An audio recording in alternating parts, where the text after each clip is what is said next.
This is longtime gamer Venry Fairden introducing Uncle Troy's Minecraft videos.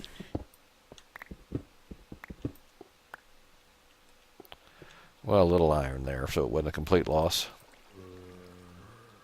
Wasn't a total waste of time. Now that's diamond. And more gold. And I take it back. I said before that the Parsec was the only game that I bought for my TI-994A. Actually, there was another one, some kind of platform game. You run and then you jump and you try to land on moving platforms. And we bought it, and it actually had different versions on the same in the same box. So we had the TI-994A version, was like on a cassette tape, and on the other side of the cassette tape was a Commodore 64 version.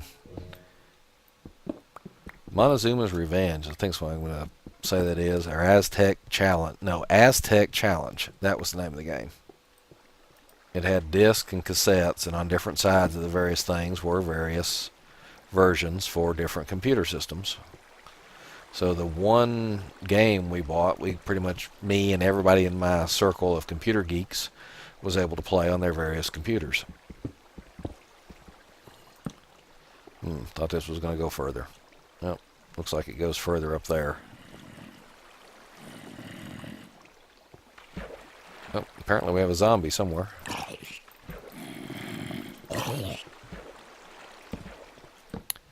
But back when I got into computers, for the most part, you didn't go out and buy games.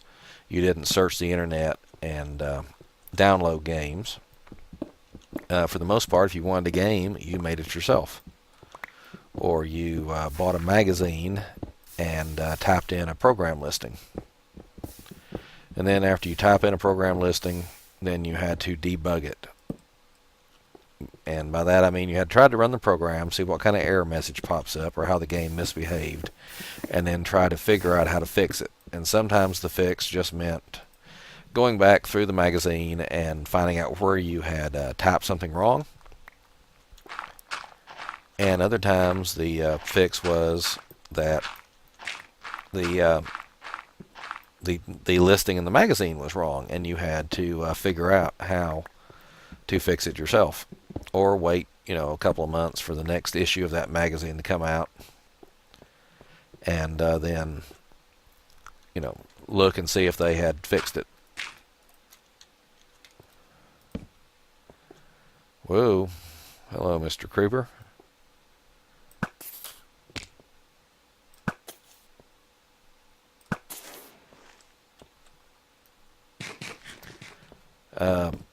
Not too long after I got the TI-99-4A, the school I attended, high school, by that point,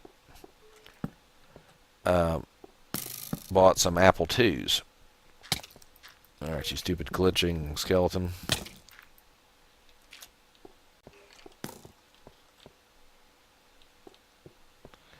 Gonna behave now?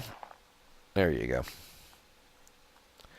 And I actually helped set them up, and they bought them not for computer science geeks, but for the business office, the vocational education people. Basically, back then, they still taught people how to be secretaries and executive assistants, or whatever they call them nowadays. And they still taught shorthand and some other things like that. And I just happened to be hanging out around the vocational education area, which we call it the business office. And when the Apple II computers came in, and being the only person in the area who had any knowledge of computers whatsoever, I got to be the one to set them up, which made me very popular amongst the people in the business office.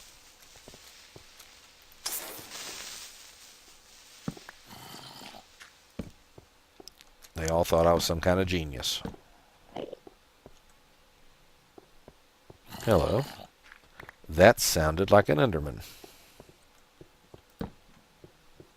Yeah. And that looks like a way to die. Alrighty, let's avoid that for now.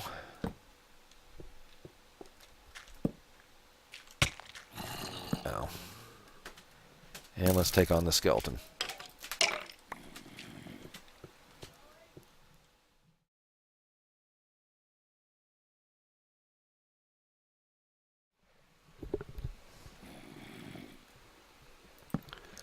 Alrighty, folks, as I've said before, if you want to be popular, you need to go start yourself a web series.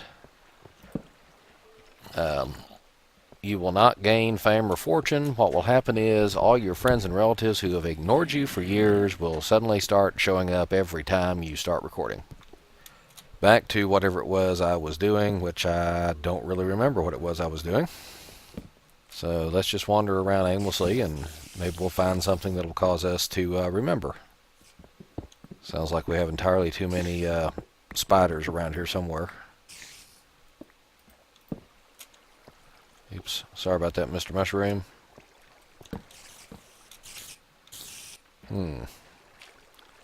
Lots of fog, and no, that wasn't fog, that was hello. Yeah. That wasn't fog, that was a rendering error. Remind me, I want to try to get that Bane of Arthropods enchantment at some point. I had to stay still until the poison stopped because I did not want to be playing around with this lava while I was still poisoned.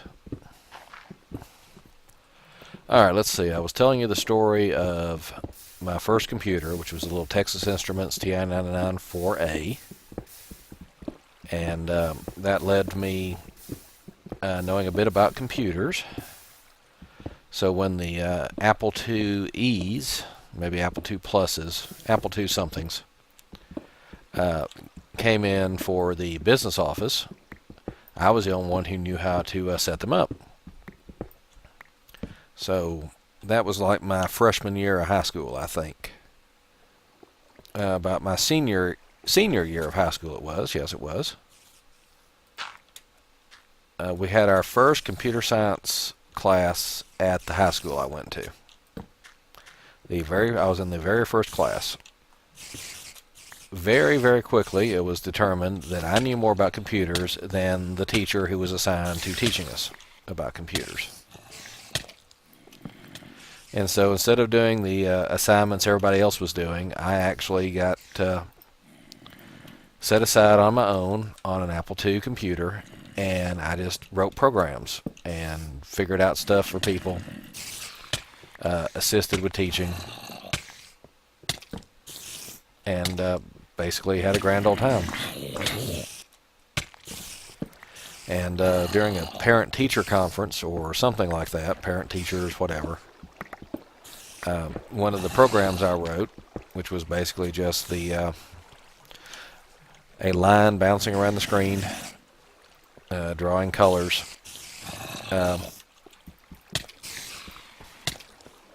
They left that playing the entire time during the conference.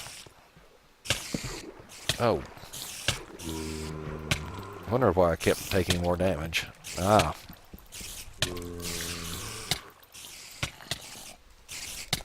Oh. Dang it, there's another one right up there. This is ridiculous. Quit biting me. If I did not have diamond armor, I would be very, very dead by now.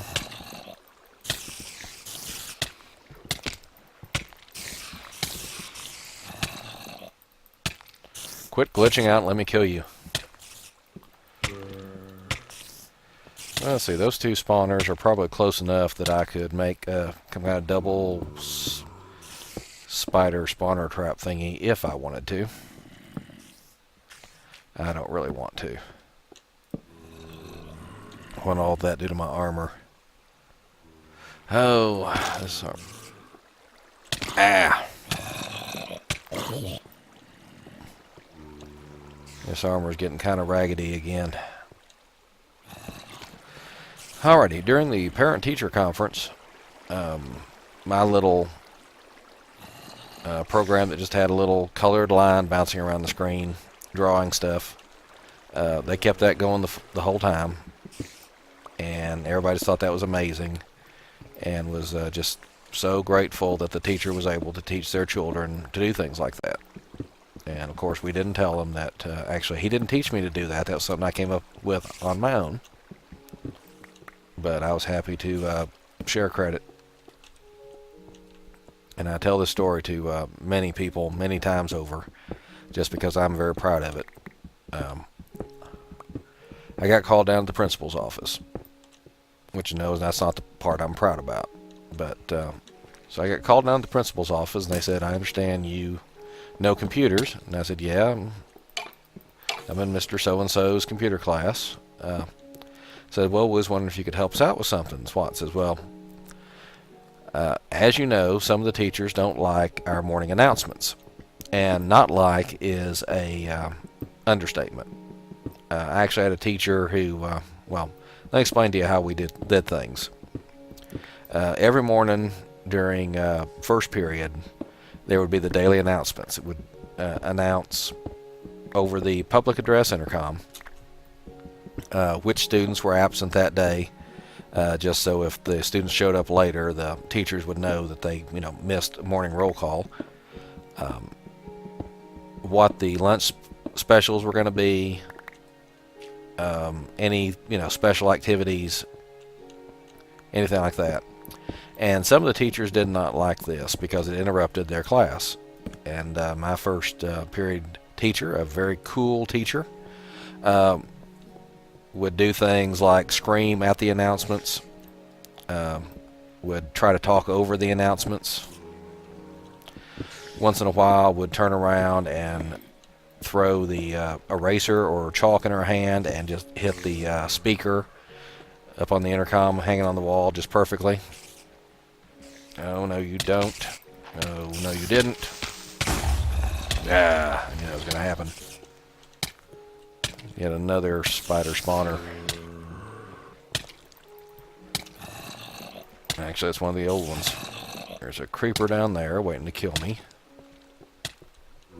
Anyway, the teachers didn't like that too much because it interrupted their class.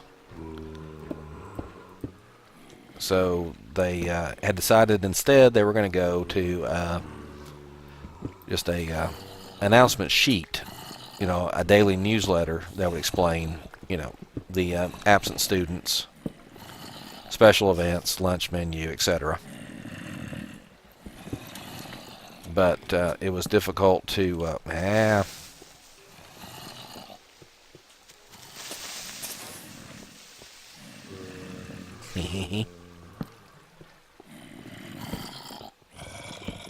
but it was difficult to get all that together,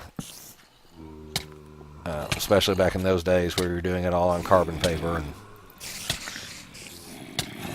and mimeographing. Hey, was that a full-size spider? That was a full-size spider. But luckily, we eventually got us a plain old Xerox machine, or some other company's machine that did about the same thing. So that made it easier. But one of the things they were looking for is a way to alphabetize the absentee students' names, because it just looked so much better if they were in alphabetical order. Plus, made it easier for the teachers to, you know, find out what students, you know, locate a particular student's name, that sort of thing. So they asked me if I could write a program on the computer that would alphabetize the student's name, and I did so. It was just a really quick, cheap, ugly bubble sort. So I made me a quick, simple program that took the students' names and alphabetized them and printed them out for you. And they said, "Oh, that'll work real good." And so they took the printout, cut the top off, or cut the bottom off of it, and laid it across the bottom of the newsletter they were making for that day, and passed it out to all the teachers. And I felt good that I'd done something to help out the school. I'd also done my very first unpaid programming job. Long after I'd graduated, I encountered a friend of mine who was in the computer business, and he said, hey, what's your last name again? And I told him, and he said, and where'd you go to school at? And I told him all the places I'd been to school. And he said, really? And I'm like, yeah. And he says, well, did you write a program back in 1980, whatever, that did blah, blah, blah? And I said, yeah, I think it was called blah, blah, blah. And he says, no, it's called blah. And I said, oh, I guess you're right. And that's why. And this was in the late 90s by this point, I think. Like 10 years after I'd graduated. And hello, Mr. Skeleton. Hello, Mr. Glitching, Cheating Skeleton. So he said, well, here's the deal.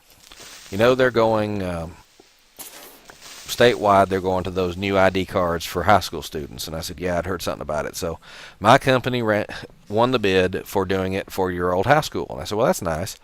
And I asked them, part of the contract was to help keep track of absenteeism. The same computer program that keeps track of which students got which badge number also keeps track of their attendance. And I said, oh, that's nice. And I said, and so what's that to do with me? And he says, well, I asked them what program they were using to keep track of attendance currently. And they said, oh, this one here. And they took me to a dusty old Apple II computer hooked up to a obviously many times repaired printer. And they stuck a floppy disk in the drive, and they turned it on. They had to turn it on and off 2 or 3 times for it to finally boot up. And it came up with that program with your name at the beginning of it. And they said that's how they kept track of which students were absent which day. And they would type it into your program. It would print it out, and then they would put it in dang it. They put it in a notebook, and because your program printed out alphabetically, they had no problem keeping track of the students. And that's how they tracked absenteeism. And I said, yeah, but I wrote that program back in whatever year. And he said, yeah, that's right. That's what's there on the opening page. And I said, well, what do you know? So the first unpaid programming job I ever had, apparently I did such a good job that 10 years later they were still ripping me off using it.